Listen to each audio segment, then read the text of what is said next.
اصل میں یہ ان لوگوں کے لیے ہے کہ جن کے لیے جو بھی یعنی اس طرح کی پریشانیاں ہوتی ہیں وہ امتحان کے طور پہ آتی ہیں. یہ اس طرح سے جیسے کہ ایک طالب علم ہے, اس پر جو ایک کورس کا بوجھ ہوتا ہے وہ ایک ہی یعنی ایک خاص اندازے کے مطابق ہوتا ہے نا, اس سے زیادہ نہیں ڈالا جاتا. اس کی یہ کہا کلاس کے جاتا ہے کہ مطابق یہ سارا کچھ ہے, اس کا ایک آؤٹ لائن ہوتی ہے, ایک بالکل یعنی ایک بتایا ہوا ہوتا ہے اس کو.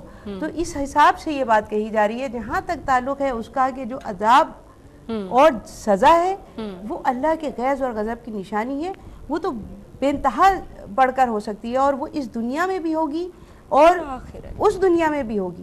یعنی جو لوگ اس دنیا میں کسی عذاب کو عذاب نہیں سمجھیں گے اور اسی طرح اللہ کی نافرمانیاں کرتے رہیں گے, اسی طرح سے ان کے دل جو ہے وہ کفر اور شرک سے اور اس سے بھرے رہیں گے, تو اللہ تبارک و تعالیٰ انہیں وہاں بھی جو ہے وہ جہنم کا کندہ بنائے گا, وہاں بھی وہ اسے محفوظ نہیں رہیں گے. خلاصی یہاں بھی نہیں ہے وہاں بھی نہیں. جی لیکن امتحانات کی جہاں تک بات ہے, امتحان کی بات ہے اور آزمائش کی بات ہے کہ نیک لوگوں کا بعض اوقات اس دنیا میں ہی اللہ تعالیٰ امتحان لے کے اور ان کو پاک اور صاف کر دیتے ہیں. مثلاً یہ کہ کوئی بیماری ایک ایسے شخص پر جو متقی اور پرہیزگار ہو اور اس کے اوپر وہ بیماری آ جائے اور وہ بیماری اسی بیماری میں وہ انتقال کر جائے, تو رسول اکرم صلی اللہ علیہ وسلم نے فرمایا کہ اس کے گناہ اس طرح جھڑ جاتے ہیں کہ جیسے درخت کے سوکھے پتے ہوتے ہیں. تو گویا یہ کہ وہ آزمائش کے نتیجے میں پاک اور صاف ہو کر جاتا ہے, امتحان کے بعد اللہ تبارک و تعالیٰ کا وہ محبوب بندہ بن جاتا ہے. سبحان اللہ, سبحان اللہ. یہ ہے بات.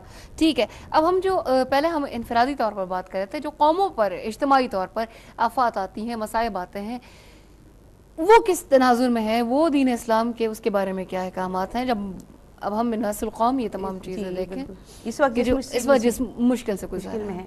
دیکھیے اس ایک تو میں یہ بات بالکل کھل کر کہوں گی کہ اکثر میں نے دیکھا ہے کہ لوگ جو ہیں وہ ایسی آفات کے بعد جو زمینی اور آسمانی آفات ہوتی ہیں, ہمیں یہ سمجھ لینا چاہیے کہ جو زمینی اور آسمانی آفات ہیں یہ اللہ کے غیظ اور غضب اور غصے کی نشانی ہے, اور آزمائش جو ہے وہ اور امتحان جو ہے وہ چھوٹی موٹی معاملات اور پریشانیوں سے ہوتا ہے. دوسرا انسانوں سے ہوتا ہے, قوموں سے ہوتا ہے. مثلا کہ کوئی قوم جو ہے مسلم قوم پر حملہ کر دے تو یہ اس کی آزمائش ہوگی. ٹھیک, یہ مشکل گھڑی جو ہے آزمائش کہلائے گی, امتحان کہلائے گی. لیکن زمینی اور آسمانی آفات جو ہیں یہ کبھی بھی آزمائش کے طور پہ نہیں ہوتی, امتحان نہیں ہوتی نیک لوگوں کا, یہ عذاب ہوتا ہے اللہ کی طرف سے.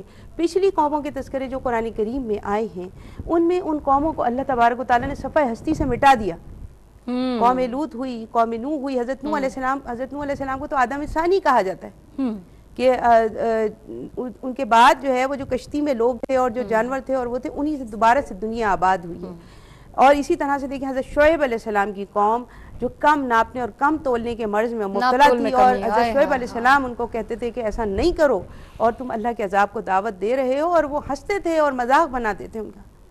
تو اس کے نتیجے میں کیا ہوا, وہ قوم برباد ہو گئی. کسی پہ پکی ہوئی مٹی کے پتھر برسائے گئے, کسی کے اوپر جو ہے زمین اور اوپر پانی برسایا گیا, نیچے سے پانی نکلا اور اس نے سیلاب اس طرح سے آئے کہ پوری دنیا اس میں ڈک گئی. اسی طرح سے کسی کی بستی کو بالکل الٹ دیا گیا تو اور کسی کو زمین میں دھسا دیا گیا. پھر اللہ تبارک و تعالیٰ فرماتے ہیں کہ دیکھو گھومو پھرو اس دنیا کے اندر اور دیکھو کہ کیسے ان لوگوں کے اوپر یہ اللہ کا عذاب آیا, اور اس سے سبق پکڑو. اللہ تبارک و تعالیٰ کی آیات ہیں, یہ نشانیاں ہیں, ان نشانیوں سے سبق لو اور اپنی زندگی کو. اب ہم یہ دیکھیں, ہم بحیثیت مسلمان جو ہمارے اپنے ارد گرد جو آفات آ رہی ہیں, جو زلزلے, جو سیلاب آ رہے ہیں, اس کو ہم کس طرح لیں گے؟ اب وہ آزمائش ہے یا مصیبت ہے یا اپنے اعمال کا نتیجہ؟ بالکل بہت اچھی بات ہے اور یہ بالکل سمجھنے کی بات ہے کہ دیکھیے یہ جو اس وقت جو ہمارے پاس ایک یعنی مشکل گھڑی ہے, اس کے اندر ہم دیکھ لیں کہ اللہ تبارک و تعالیٰ ہمیشہ ان لوگوں کو کہ جو اللہ کے نیک بندے ہیں اس میں سے صاف بچا کے لے جاتا ہے, نکال دیتا ہے.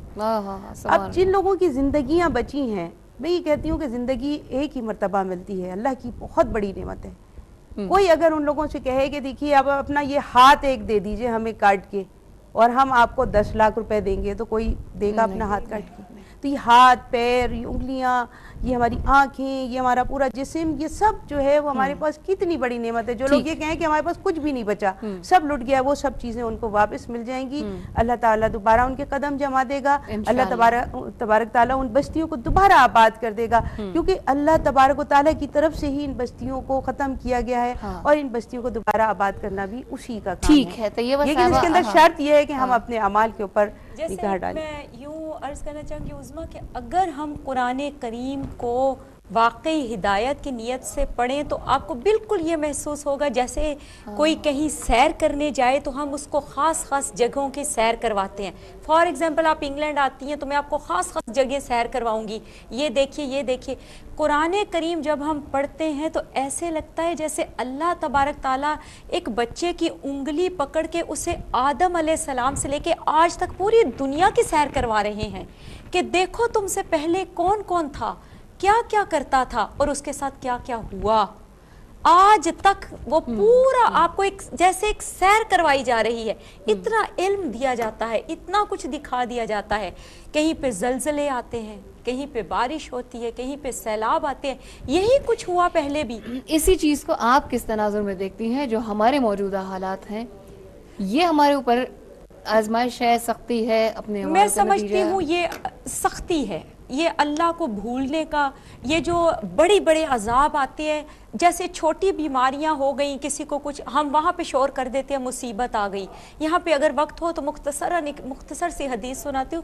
ایک صحابہ گئیں رسول اللہ صلی اللہ علیہ وآلہ وسلم کی خدمت میں اور عرض کی یا رسول اللہ مجھے میرے شوہر سے طلاق چاہیے.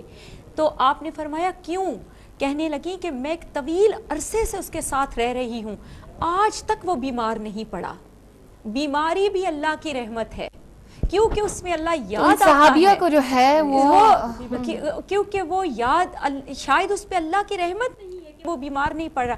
یہ چھوٹی چھوٹی جو بیماریاں یا چھوٹا چھوٹا ایک دوسرے سے لڑنا یہ آزمائش ہو سکتی ہے، لیکن یہ اللہ کی ناراضگی ہے. بہت خوبصورت بات کی. اس بات کے ساتھ ہی فی الوقت ہمیں بریک پر جانا پڑ گیا. ناظرین اس بریک کے بعد آپ سے ملاقات.